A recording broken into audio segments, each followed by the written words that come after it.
a look at our KFC FLG moments of the match, and it is none other than the young gun, Sam Darcy. He could have had a better night in front of goals, Jace. He missed a couple of reasonably easy ones. You certainly forgive him for that, coming back after 6 games out. Yep. It was his work in the air, as it always is, that is most eye-catching. He's got beautiful hands. He doesn't drop many. This one wasn't paid for whatever reason.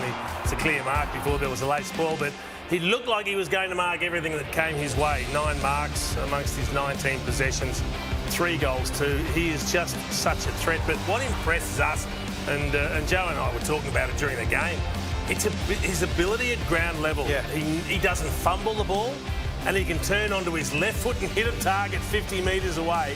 He's got unique skills for a man of this size. That's what makes him unbelievable. I mean, we've spoken, and Kingy did the pre-game, the highlights and his ability to mark, but as Jay said, his skills, his field kicking, I mean, it doesn't look, totally fluent, but it's really effective, particularly that left boot.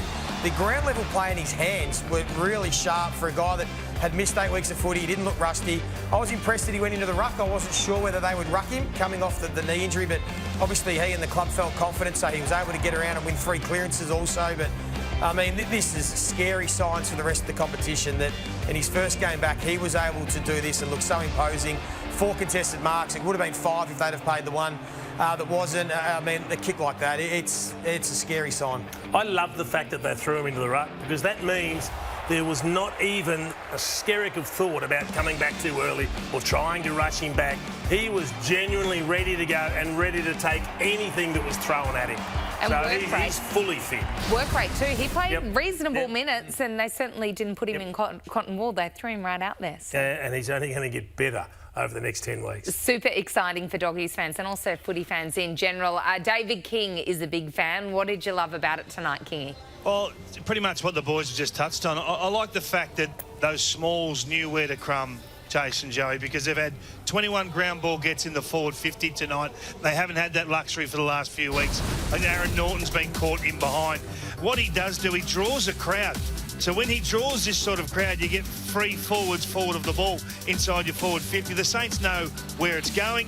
You can see 4 of them virtually just sort of take ground. They leave their opponent to get to assist on Darcy, when the reality is they're never going to get there. It was a mauling, but I just think what this guy does in the forward half, particularly close to goal, changes everything you think about the Dogs over the first 13 weeks.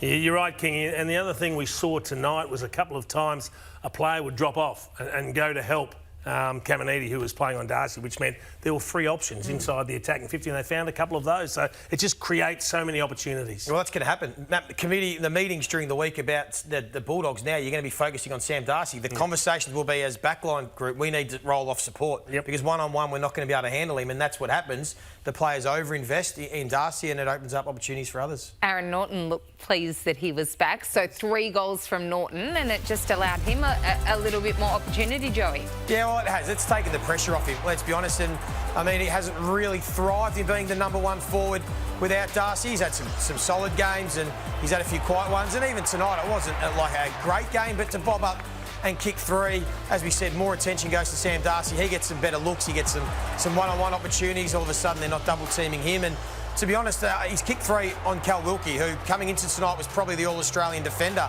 So we haven't seen that too often, that Cal Wilkie has been beaten. So that's also a big tick, because he wasn't going up against an also-ran. He was going up against one of the best key defenders in the competition. So some positive signs for Aaron Norton and the Western Bulldogs. Does an amazing job, Cal Wilkie, given how undersized he is compared to all the key forwards he plays on. How perfect was that 3rd term? Well, we just found a little nugget with the Western Bulldogs ball movement in the 3rd quarter that we needed to show, because in simple terms, they started with possession 20 times in that quarter, so either from a kick-in, a clearance, or winning the ball from an intercept. And in all 20 instances, they went inside 50. So from a ball movement perspective, it was almost the perfect quarter. But that's horror signs for St Kilda, that they could not stop any ball movement from anywhere in the ground other than obviously inside the forward 50. So whether it was in the forward half, the midfield, or from defensive 50. It's only ever happened once before, and that was the Cats some 13 years ago. So it was pretty impressive, and the Dogs do have the ability to move the ball. And this is just one example of this 3rd quarter. So this one they win from an intercept, and as it happened for the whole quarter, this possession would end up inside 50, and this was one that ended up in a goal. So 8 of those 20 inside 50s, ended up in a score. Liberatore, this was coming off half-back, having a little stint, but you just look at the quality of players involved in this chain, and Riley West getting on the end of it and the class finish, and it was a pretty impressive quarter. But that was the moment you probably realised St Kilda aren't in this. They could not lay a glove on them. They couldn't win the ball back through the middle of the ground, and from that point on, it was a bit of a procession. All right, we're going to head to a very happy Brad Johnson, who's down in the victorious Bulldogs rooms. Jono. All right, one of the players of the night, Rory Lobb. That was a fantastic win. Great response as well after, the game against the Hawks. Yeah, for sure. I mean, we wanted to start the game well. I feel like this year we sort of lost first quarters and we're chasing, the tails of the opposition. But, we were able to get a good start, and then off the back of that, we were able to play a bit of a front half game. And where do you like playing? Obviously, you went forward last week. Do you prefer forward, or do you love it down back? I am a failed forward in the end. I do prefer to play back, so it was good to have Darcy back up forward, and I could play down the line and play my game, that contest game. Just read the ball and back my strengths. Do you prefer to play back because you don't have to pick up a man, Rory? Well, to be honest, I feel like I'm on 1-on-2 a lot out the back. We don't really play that sort of guy that sits free. We sort of read off each other. I would like to play free. That would be nice. But no, I like to go to my man and then just play best position. And that's the thing. Yes, I joke, but in all seriousness, the way you time it perfectly. If it's coming in quick, you're assertive and you leave. But then we also show great vision of slow play and how you're really controlled on your direct opponent to take control, take space, and take the aerial ability as well. Yeah, Daniel Pratt, backs coach, has done a lot of work with me over the off season. Last year I was just sort of playing aggressive and just doing what I wanted. And then I went and I was playing on Darcy all pre-season, and he's so big, so I feel like it's really helped both of us in a way. We don't usually play on guys our size, so yeah, I've played a little bit more defence over the off-season or the pre-season, and then now I'm sort of back at my strengths a bit. And speaking about Darcy, obviously very important to have him back in there. He absolutely dominated today. If you kick it high in that forward line, what is his height we were speaking about? 3.9 metres in the air where he's grabbed. So if you kick it high, no one's going to defend him. Yeah, for sure. I'm guilty of kicking him the ball when he's 1-on-3.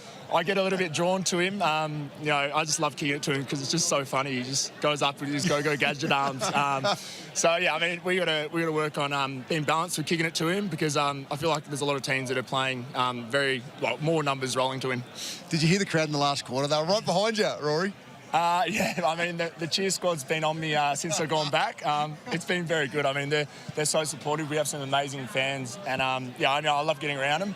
I didn't give them too much today because I was pretty tired. I didn't come off the ground, and I was in paddock with Higgins a little bit, and I was pretty tired to give anyone anything. And just lastly, any new ideas with the hair?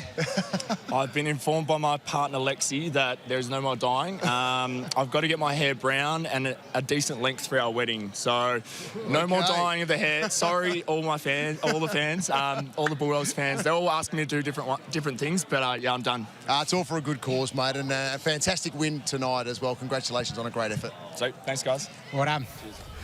Bit of pressure there to deliver the hairdo for the wedding, Joey. He's been told, needs the wedding photos, can't have any of that stuff going on. He's been entertaining, though, with the hair. Yeah, it's been good. Great.